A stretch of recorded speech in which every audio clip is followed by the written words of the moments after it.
it's alright.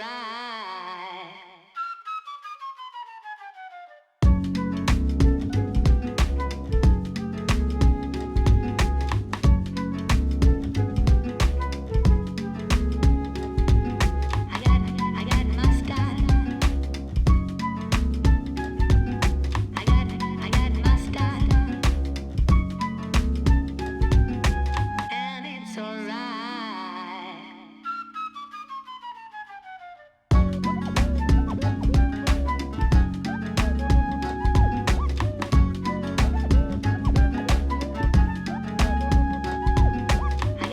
mustard. I got mustard. And it's alright. I got mustard.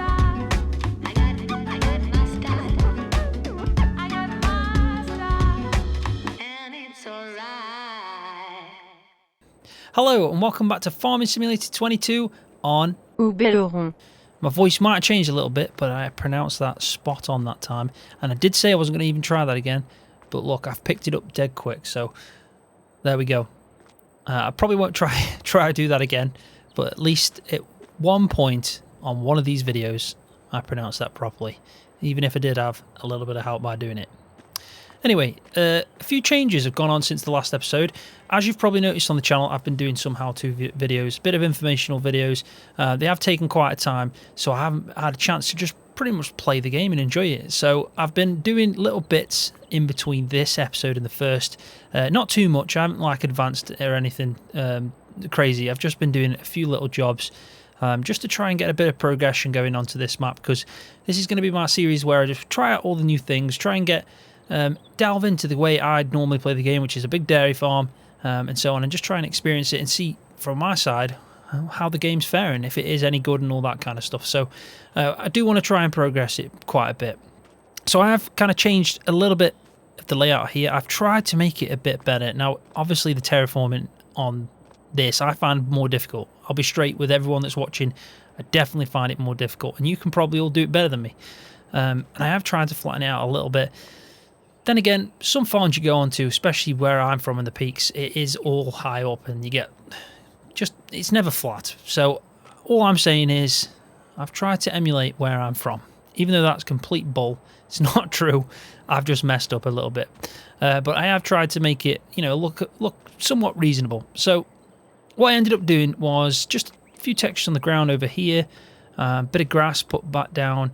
I think I took one of the fences out, the gate posts, just to make it a little bit wider, and it does look a little bit better. And also I just want to say as well, big thank you to everyone that put in the comment section about the manure heap extension being the right one. I did check and I actually placed the wrong one, so manure wasn't going to spawn in, even though it was early days.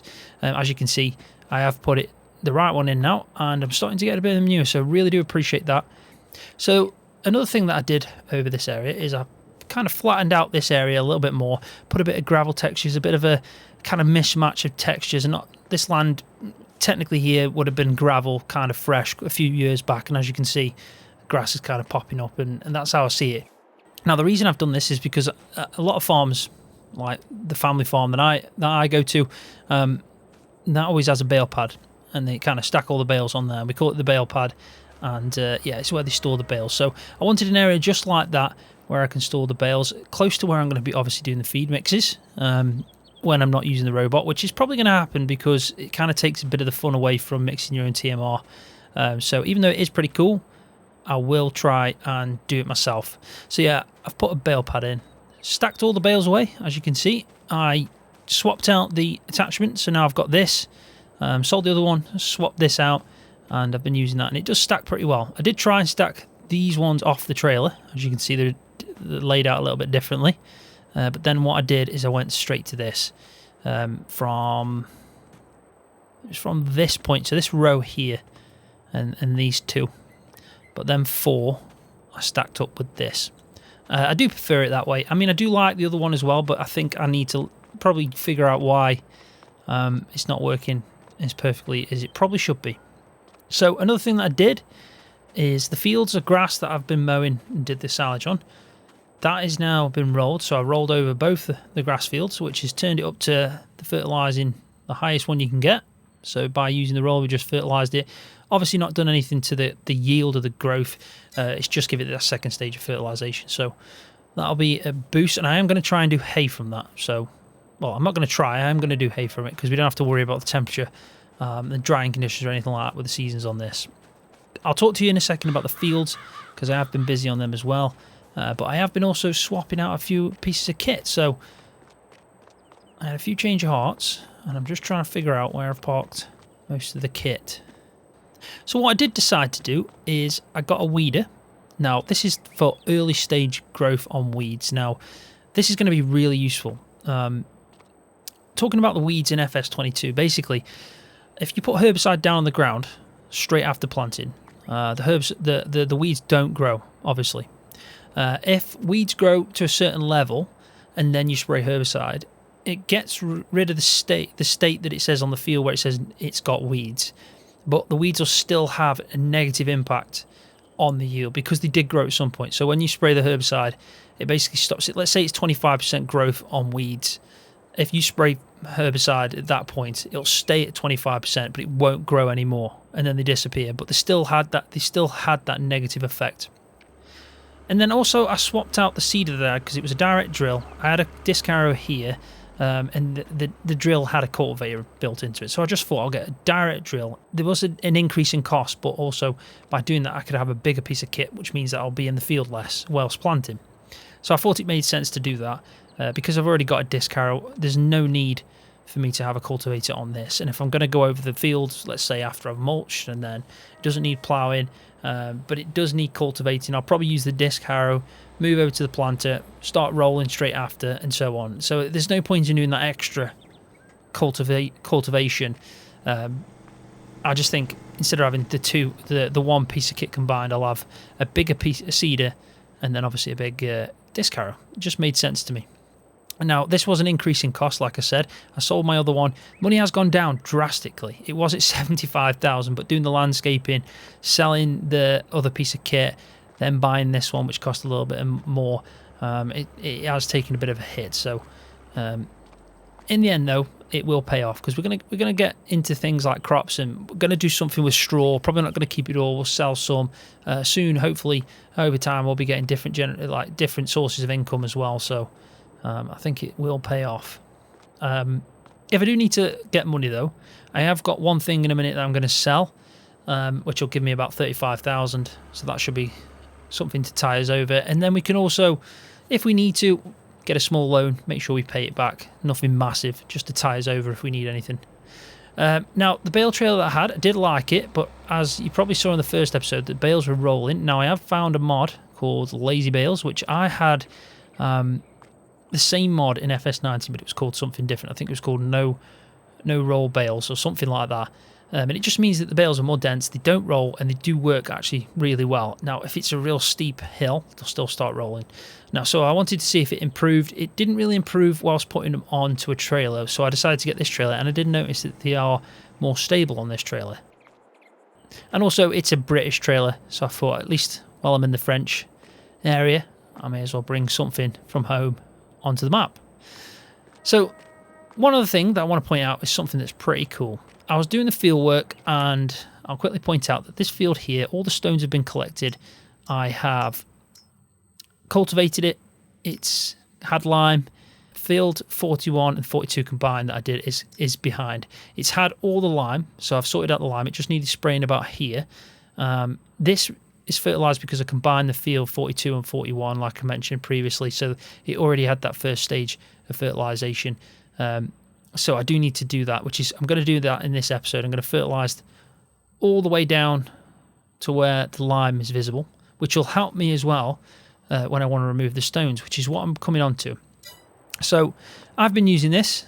This is the one that's standard in game, Almo. I think it's called the Scorpio. It holds, I think, about 2,000 litres or maybe 3,000 litres of stones.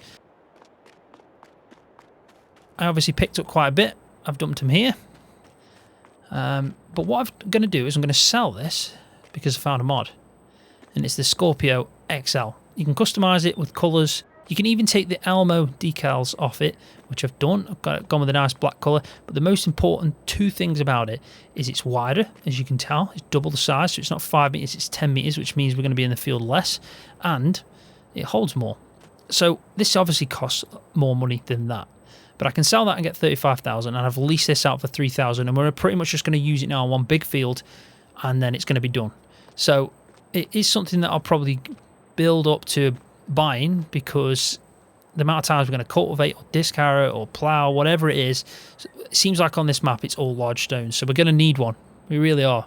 And it is important to do this. I know it doesn't have a negative effect on yield, but it definitely has a negative effect on your bank account, because I was in the Deutschfahrt over here, and as you can see, I don't know if you can make it out, the maintenance has dropped down to probably about, I'd say about 70%. And I took it into the shed just over there, just over here, where I've got my little workshop. I tried to repair it, and it was going to cost 4,000. And right now I can't afford that because I'm at 6,800. So it's important that we reduce the wear that's happening to these vehicles, and I have been looking in the XML files in-game to how the wear works. Now, there's a modifier that affects different pieces of equipment. It seems like a mower is the most susceptible. The mowers are going to get hit really hard. The multiplier on that was a lot higher to anything else. Obviously, you've got things like cultivators, anything that's going to be moving across the land as it goes is going to pick up these stones and hit it. You know, anything like this, for example, the tractor isn't going to be too bad. It's still going to pick up some wear from the stones, but it's not going to be modified in any way. It's just going to be kind of like base damage that's going to happen. And the same for this. Like this is going to have no impact at all, because it's not even touching the ground. But the mowers, keep in mind, if you're going over a field like a grass field that's got stones in, mowers take a massive hit. So it is important, because obviously you don't want to be spending all your money, all your profit, all your gains repairing equipment, and that's what I'm trying to do. So in this episode, I'm going to do the fertilizing. I started just there. I'm going to pick up these stones. We're going to try and prep this field. It'll be in a cultivated state, and then we'll just have a quick look. We've got a few months anyway to worry about this. We've got the rest of today, July, August, but then I want to start planting either wheat or barley. Could do oats, but we'd have to wait till like March, April time. So it's definitely going to be wheat or barley, because even though, you know, wheat is the same harvest time as oats, we'd have to wait the same amount of time basically to finally harvest the crop. I think I just want straw sooner rather than later, and I'd rather get it in the ground over winter and worry about anything else that comes along, because I do want my cows to start obviously growing up, producing things, and see what goes on with them as well. And yeah, I think it's best. We definitely need some straw anyway, so we're going to pick either wheat, barley or oats. So let's crack on. Obviously we got the stone collecting to do, but first what I'm going to do is, well, I'm not going to jump out my tractor, I'm going to jump back in. We're going to carry on with this, and this isn't going to take long at all. As you can see, this spreader is massive. It really is.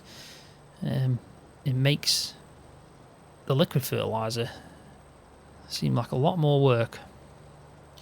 Now, I only need to do the one to match up the same stage fertilizer on that part of the field, but because there's lime down here, I'm just going to do the whole thing, which will mean that I'll have partially the field down here now where I'm at, two stages of fertilizing, as you can see. So we're going to have to keep that in mind when we do eventually do that second stage on the top of the field. But I think it's just going to be easy when we need to collect them stones, because the lime is hiding it, and it's making it a little bit more tricky to do.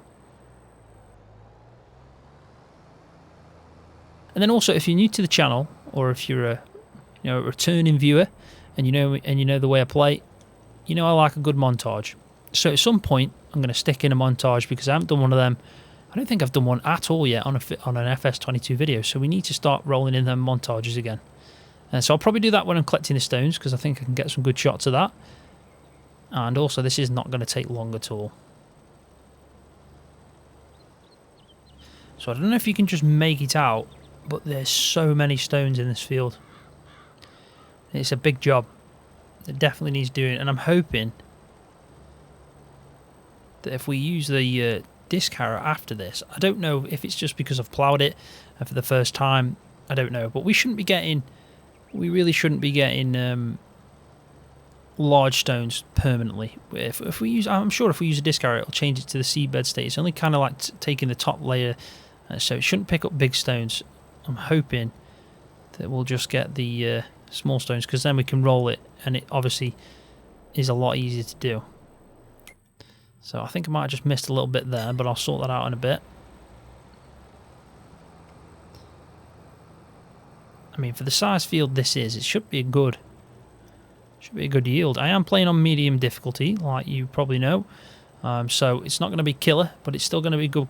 Yeah, good income. But look at all them stones. There's loads of them. They're all large stones. I can't see anything so far. This is small stone. There's definitely a lot of stones in this area. I don't know if it was built on an old quarry. Then again, if it was built on a quarry, they'd take all the stones out. So that kind of makes no sense. But we're nearly done. Last little bit down there. We also need to get that bit I missed. And surprised as well that 72% of solid fertilizer left, and I had 3,000 litres, so it doesn't actually go down that quick, which is pretty good. At least that's a bonus.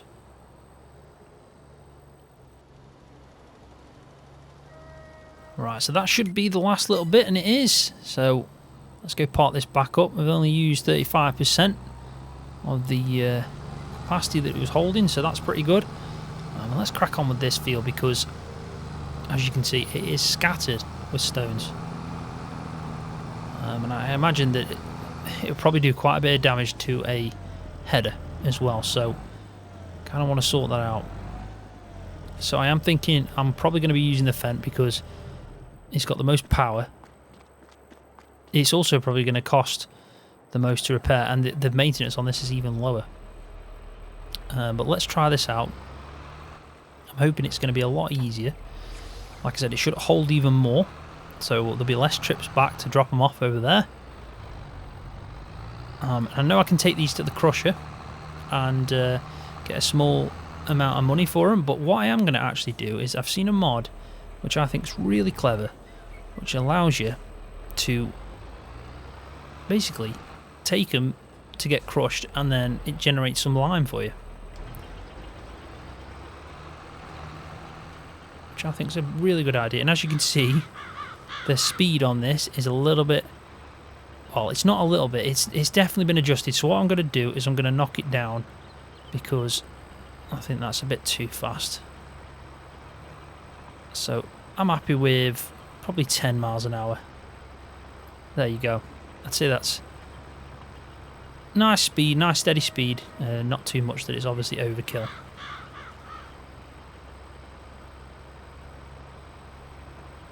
And it's obviously making a bigger dent as well, so it should be easier for us to do this.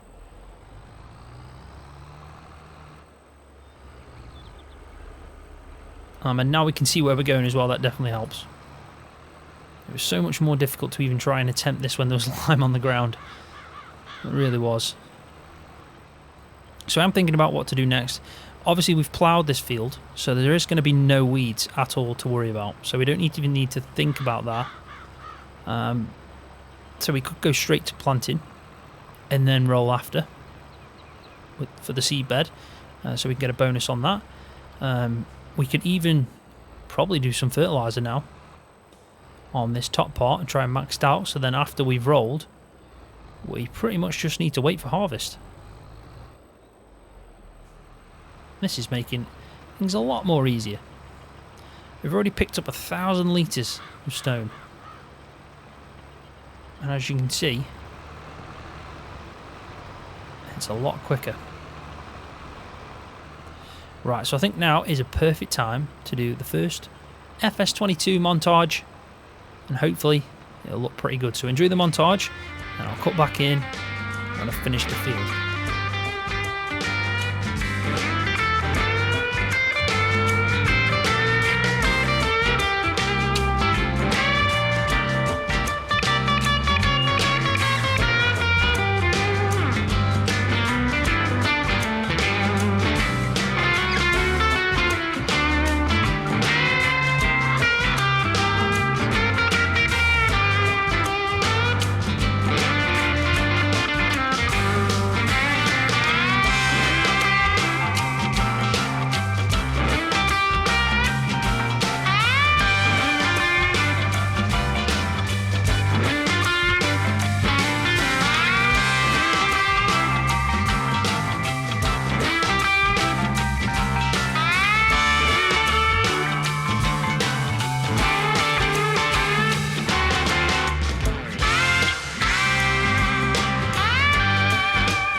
Right, so there we go. It's all done. It does look better without the stones in. You can see that it just looks more healthy. Even though it's going to have no impact on the yield, it just looks, yeah, a lot more healthy. And it is quite a big field, it really is. So I'm hoping to get some good yield off this. We're definitely not going to need all the straw that eventually comes off this field though. Weather's maximising as well.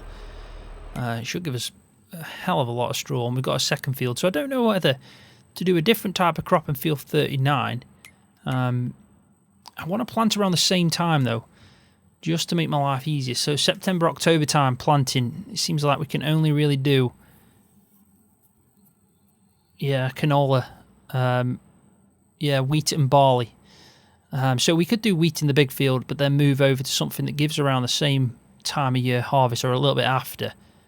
So there's potatoes there, that's an option, but I haven't got any equipment for that. Sorghum we could plant and then we could harvest it the month after. So we could do wheat in the big field, plant it in September, harvest it in July, go ahead to sorghum, plant that in April, and then harvest that in August time. We could do that. Then again, we could do oats and get even more straw. Could be a good idea.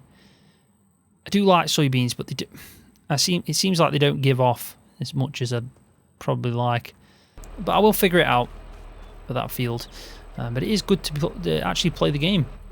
It's been a few days of doing some tests and trying out new things, and I am working on some more videos.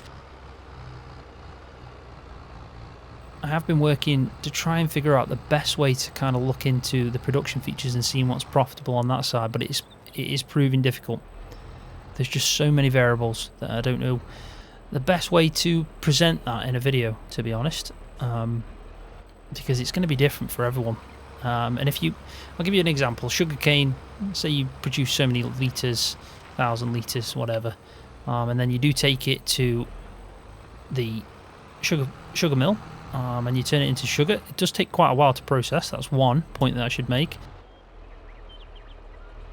You could then obviously put that in pallets and transfer it, or you could even send it over to a different place. Let's say you take it to the dairy and you turn it into chocolate, but by doing that you're going to need milk as well, and then you've got to figure out the cost that it took to get the milk, to buy the cows, the equipment and everything like that. There's just so many variables. It's quite difficult to say what would be the most profitable production feature, but I have got an idea with that will just show you a good insight, and then you can pretty much go forward and make your mind up with that. So hopefully then videos will come out soon. They are going to take some time, but with the weekend coming up soon, I can really delve into that and hopefully get some videos out. But I have got some more how-to videos in mind first that I think will be really useful, and hopefully I can learn quite a lot by doing as well.